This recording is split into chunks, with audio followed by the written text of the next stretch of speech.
gunshot detection, very honestly, something's happened. You got a problem.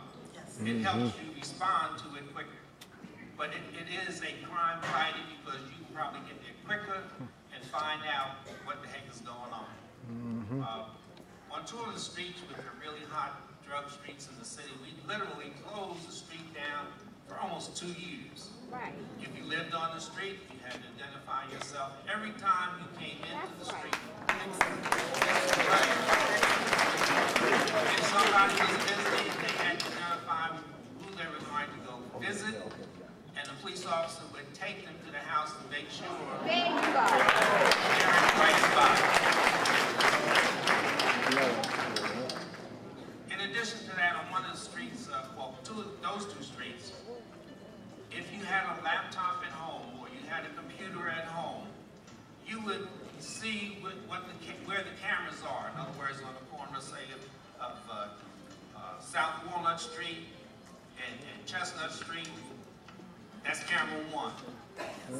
At the other end is camera 2. At the other end of Orange Dam is camera 3. You don't actually see what's going on there. But if you come home and you see some people standing around where camera 1 is, you go to your laptop, log on, it goes right to the police station, and you hit the button for camera 1, and they can turn camera 1 to see what the heck is going on. We're going to take a very brief break. And as you did,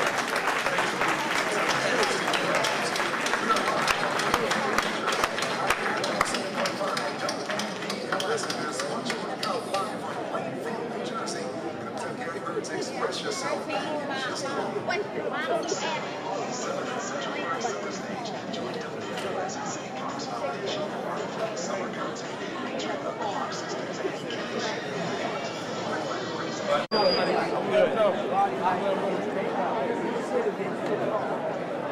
Jersey, put your hands together.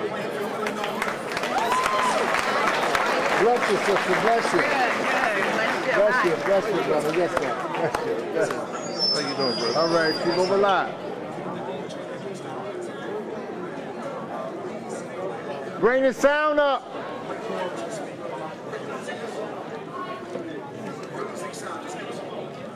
Okay, great. Can you hear us now? Okay, so put your hands together. Let me feel you. That's it. Don't get much sound, man. What's going on? Experience and giving you the opportunity, of course, of hearing the dynamics that are being put together to really make some inroads in terms of making our communities safe, and at the same time also gathering our young brothers and sisters up and holding them, because in truth they are our own. They may have gone astray in different directions, but the fact of the matter is they are our people, and the fact is we have the power to make the change, and that's why your presence is so important here tonight. Can we put our hands together once again for Mayor Sharon Thomas?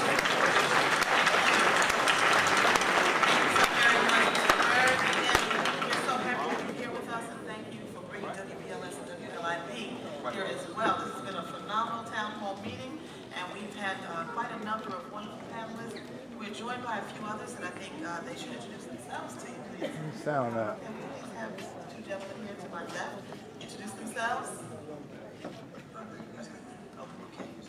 Assemblyman Jerry Green, Speaker Pro Tem, Chairman of House and Local Government, and a resident of the city of Plainfield.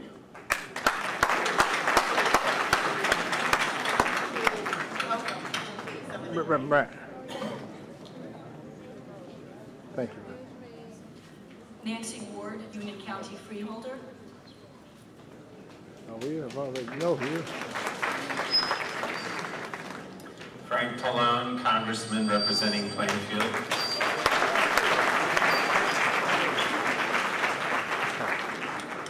Thank you. Welcome so much. We're back from the break, and we'd like to ask Mayor Bowser from East Orange if he'll please conclude his comments for us. Thank you so much. Thank you, Mayor. I just want to wrap up with a few things. That all of the systems that we're using, hit the button. Part of it is because we were early on and into these programs, and our city became a model. So we were fortunate that a lot of companies came to us and allowed us to use their equipment, some at no cost or reduced cost. And because of our results, we were able to go out and add on to the equipment that we had. But the one thing I would advise in Plainfield, and this involves you again, is that you have to evaluate what your problem is, otherwise you'll never solve it. And that's what you're here for tonight, I'm sure, is to get involved in that process. Now, when you start talking about all this technology, some folks are going to say, well, that's an invasion of privacy. Well, y'all better forget some of that, not all of it. Because you're going to spend your time arguing about that when you need to have your streets, your family safe. That is the ultimate goal. I'm not saying do away with all civil rights and all of that, but some of that, has to go on hold as you're evaluating your property, your problem and coming up with a solution. But you have to participate in that problem, because I know a lot of folks, because we seem to have that problem more than anybody else. I call it the us problem. We don't like us. We talk about us, right? And we don't have any pride in us. But in order for this to work, you have to step up and work with government, That's the law mayor enforcement, and help them do their job better, New take Jersey. care of you and make I it worked safe with for him you. in But don't forget some things.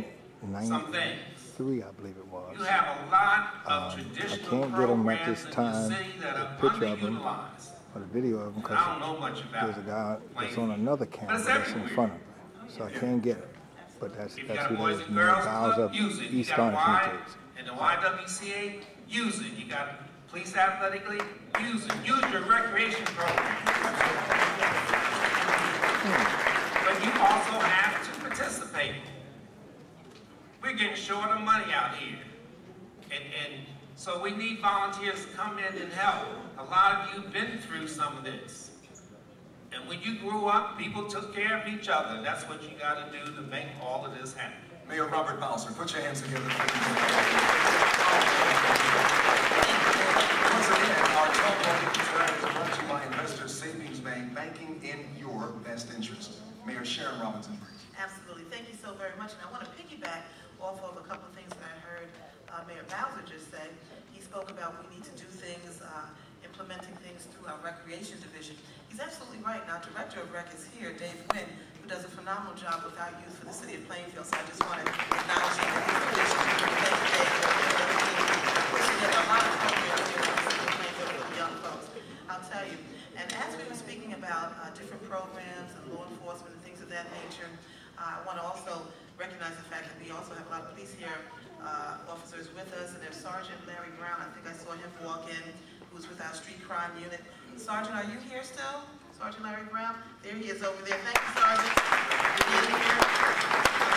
When we started to have an escalation of the gunfire, Director Helwig, our police director, he put together a crime unit, street crime unit, and we had two people leading that crime unit. Sergeant Larry Brown, who's in the audience, and Sergeant Kenny Reed, who is up here as one of our panelists. And I'd like to turn the conversation over to Sergeant Reed for a moment, so he can tell us some of the things that he and Sergeant Brown have been doing in the community. Sergeant Kenny? Good evening. Good evening. First, I too would like to applaud our mayor for putting this together and for the hard work she does day in and day out. Thank you.